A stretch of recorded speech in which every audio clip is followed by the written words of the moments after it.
ప్రస్తుతం ఆంధ్రప్రదేశ్ రాజకీయాల్లో కొన్ని పేర్లు, కొన్ని ఊర్లు సెంట్రిక్‌గా చాలాసార్లు చర్చ జరుగుతూ ఉంటది. అందులో ప్రధానంగా పిఠాపురం టీడీపీ ఇన్ఛార్జ్ వర్మ కూడా.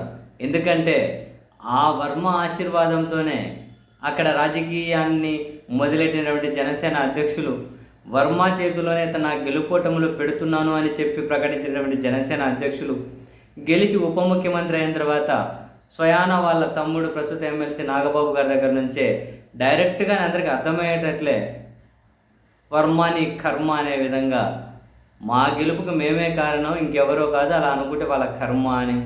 అసలు వర్మని ఎక్కడ దేకడం లేదు, ఎమ్మెల్సీ ఇస్తామన్నారు ఇవ్వలేదు, ఏ నామినేటెడ్ పోస్టు లేదు.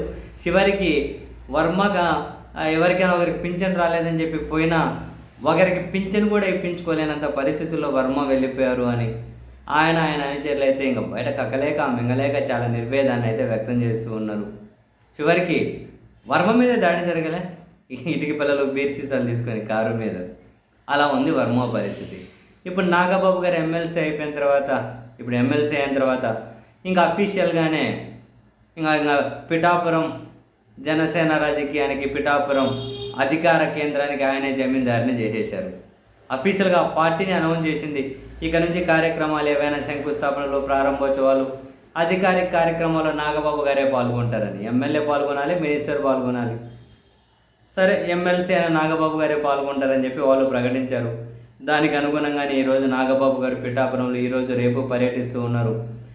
తాజాగా ఈరోజు గొల్లపురంలో ఒక అన్నా క్యాంటీన్ ఓపెన్ చేసే దగ్గరకు పోతే ఇటు వర్మానుచరులు టీడీపీ కండువాలు జెండాలు పట్టుకొని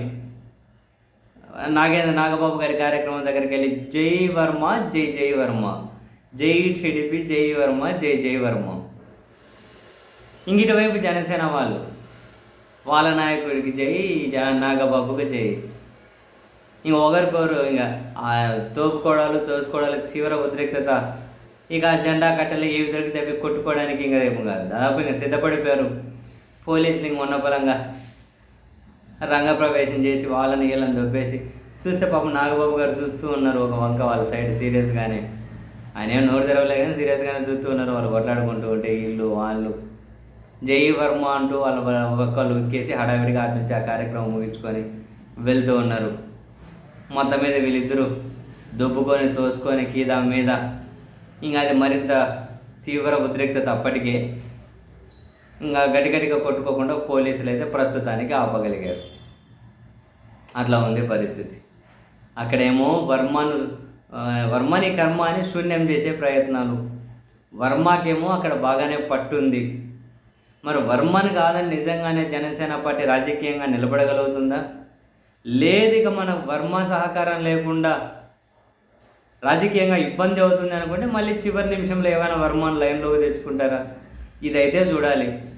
అండ్ వర్మ పరిస్థితి ఇలాగే కంటిన్యూ అయితే నెక్స్ట్ ఎలక్షన్స్ వరకు అని కాదు, కనీసం వాళ్ళ పార్టీ అధికారంలో ఉన్న గౌరవం కూడా లేకుండా పోతే మరి ఎన్ని రోజులు ఆయన అన్నీ చంపుకొని, ఆత్మగౌరవాన్ని ముఖ్యంగా చంపుకొని రాజకీయం చేస్తూ ఉంటారు? ఈ ప్రశ్నకు కూడా సమాధానం దొరకాలి. చూడాలి మరి.